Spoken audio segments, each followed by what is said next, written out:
আসলে আমি গত 25শে অক্টোবর 2024 তারিখে এই কাশিমপুর থানায় অফিসার ইনচার্জ হিসেবে যোগদানের পর থেকে আমি মাদকের বিরুদ্ধে এবং জুয়ার বিরুদ্ধে জিরো টলারেন্স আমি ঘোষণা করেছি। আমার সকল অফিসারদের আমি বলে দিয়েছি যেখানে মাদকের তথ্য পাওয়া যাবে এবং জুয়ার তথ্য পাওয়া যাবে, এই মাদক এবং জুয়া ব্যবসায়ীদের সমূলে বিনষ্ট করার জন্য আমি নির্দেশ দিয়েছি এবং যেখানেই পাবে তাদেরকে গ্রেপ্তার করে আইনের আওতায় নিয়ে আসবে। এবং সেই প্রেক্ষাপটেই আমি প্রতিনিয়ত, আপনি জেনে খুশি হবেন যে প্রতি মাসে আমরা কিন্তু 18, 19, 20টা পর্যন্ত আমি মাদকের আসামি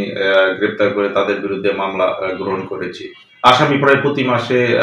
25 জন 30 জন করে আমরা মাদক ব্যবসায়ী অ্যারেস্ট করেছি। সেই প্রেক্ষিতেই আমরা একটু গোপন তথ্য পেয়েছিলাম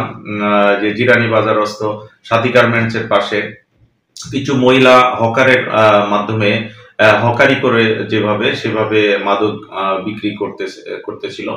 তো আমরা সেই সংবাদের প্রেক্ষিতে আমরা গোয়েন্দা তথ্য কালেক্ট করি এবং গোয়েন্দা নজরদারি বৃদ্ধি করি। গতকালকে আমরা সেই তথ্য ফাইনালি আমরা একটি সিভিল টিম, যেহেতু তারা মাদক ব্যবসায়ী,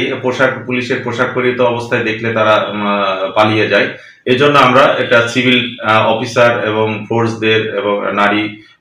কনস্টেবল এবং পুরুষ কনস্টেবল সহ অফিসার সহ একটা সমন্বয়ে একটা সিভিল টিম তৈরি করি। সিভিল টিম প্রস্তুত করে আমি সেই সিভিল টিম ওখানে প্রেরণ করি এবং ব্যাকআপ টিম হিসাবে আমাদের যে পোশাক পরিহিত মোবাইল টিম, সেই ব্যাকআপ টিম হিসাবে রাখি। সেই সিভিল টিমের সহায়তায় আমরা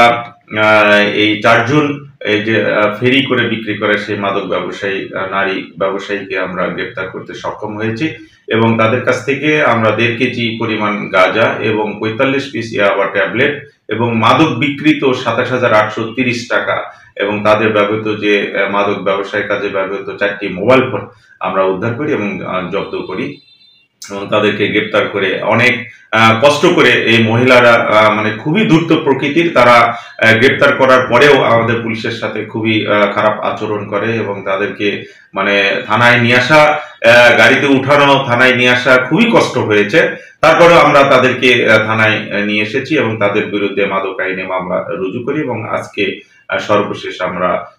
তাদেরকে বিজ্ঞ আদালতে সোপর্দ করেছি।